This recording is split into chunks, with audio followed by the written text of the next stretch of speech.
Ladies and gentleman, ರಾಜ್ಯ ರಾಜಕಾರಣದಲ್ಲಿ ಈಗ ರಾಜಕೀಯ ಪಲ್ಲಾಟ ಹಾಗೆ ರಾಜಕೀಯ ಬದಲಾವಣೆಯ ಪರ್ವ ಏರ್ಪಟ್ಟಿದ್ದು, ರಾಜ್ಯ ಕಾಂಗ್ರೆಸ್ ಸರ್ಕಾರ ಅಲ್ಪಸಂಖ್ಯಾತ ನಾಯಕರ ಕಡೆಗಣನೆ ಮಾಡ್ತಾ ಇದೆಯಾ ಅಥವಾ ಕೆಲ ಅಲ್ಪಸಂಖ್ಯಾತ ಕಾಂಗ್ರೆಸ್ ನಾಯಕರು ತಮ್ಮ ಮೂಲ ಪಕ್ಷದ ಕಡೆ ಪ್ರಯಾಣ ಬೆಳೆಸ್ತಾರಾ? ಇದೆಲ್ಲದರ ಬಗ್ಗೆ ಕಂಪ್ಲೀಟ್ ಡೀಟೇಲ್ಸ್ ಅನ್ನು ನೋಡ್ತಾ ಹೋಗೋಣ. ವೀಕ್ಷಕರೇ, ನೆಲ ಜಲ ಭಾಷೆಗಾಗಿ ಪ್ರಾಮಾಣಿಕ ಪತ್ರಿಕೋದ್ಯಮ. ನೀವು ನೋಡ್ತಾ ಇದ್ದೀರಾ ಫೋಕಸ್ ಟಿವಿ. ನಾನು ನಿಶ್ಚಿತ.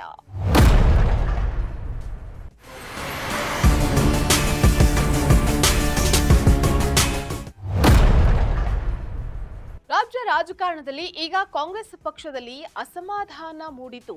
ಅಲ್ಪಸಂಖ್ಯಾತ ನಾಯಕರು ಜೆಡಿಎಸ್ನ ಕಿಂಗ್ ಪಿನ್ ಆದಂತಹ ಎಚ್.ಡಿ. ಕುಮಾರಸ್ವಾಮಿ ಅವರ ಜೊತೆಗೆ ನಿರಂತರವಾಗಿ ಸಂಪರ್ಕದಲ್ಲಿ ಇದ್ದಾರೆ ಎನ್ನುವಂತಹ ಶಾಕಿಂಗ್ ಸಂಗತಿ ಹೊರಬಿದ್ದಿದೆ. ಧಾರವಾಡ ಬೈ ಎಲೆಕ್ಷನ್ನಲ್ಲಿ ಅಲ್ಲಿನ ಪ್ರಬಲ ಮುಸ್ಲಿಂ ಆಕಾಂಕ್ಷಿಯಾದಂತಹ ಸಾದಿಕ್ ಪೈಲ್ವಾನ್ಗೆ ಟಿಕೆಟ್ ಅನ್ನ ನೀಡದೇ ಇರೋದಕ್ಕೆ ರಾಜ್ಯ ಕಾಂಗ್ರೆಸ್ ಅಲ್ಪಸಂಖ್ಯಾತರನ್ನ ಕಡೆಗಣನೆ ಮಾಡ್ತಾ ಇದೆ ಅನ್ನುವಂತಹ ಗಂಭೀರ ಆರೋಪ ಕೇಳಿಬಂದಿತ್ತು.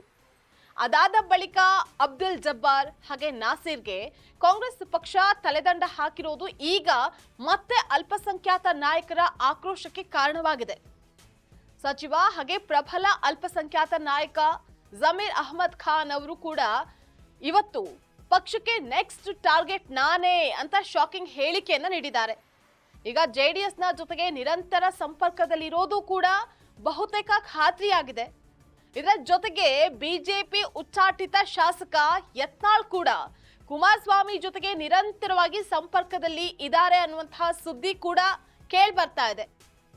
ಹಾಗೆ ಕೆಲ ಕಾಂಗ್ರೆಸ್ನ ಅಸಮಾಧಾನಿತ ಶಾಸಕರು ಜಮೀರ್ ಅಹಮದ್ ಖಾನ್, ಸಿಎಂ ಇಬ್ರಾಹಿಂ, ನಾಸಿರ್ ಅಬ್ದುಲ್ ಜಬ್ಬಾರ್ ಹಾಗೆ ಉತ್ತರ ಕರ್ನಾಟಕದ ಹಲವು ಅಲ್ಪಸಂಖ್ಯಾತ ನಾಯಕರು ಕೂಡ ಜೆಡಿಎಸ್ ಕಡೆ ತಮ್ಮ ಒಲವನ್ನ ತೋರಿದ್ರೆ, ಇತ್ತೀಚೆಗೆ ಮೈಸೂರಿನಲ್ಲಿ ಮಾತನಾಡಿದಂತಹ ಕುಮಾರಸ್ವಾಮಿ ಅವರು ಕಾಂಗ್ರೆಸ್ ಸರ್ಕಾರದ ಒಳಗಿನ ಅಸಮಾಧಾನ ಸ್ಫೋಟಗೊಳ್ಳುವಂತಹ ಹಂತದಲ್ಲಿದೆ. ಅನೇಕ ಕಾಂಗ್ರೆಸ್ ನಾಯಕರು ನನ್ನೊಟ್ಟಿಗೆ ನಿರಂತರ ಸಂಪರ್ಕದಲ್ಲಿದ್ದಾರೆ ಅಂತ ಬಾಂಬ್ ಅನ್ನ ಸಿಡಿಸಿದ್ರು.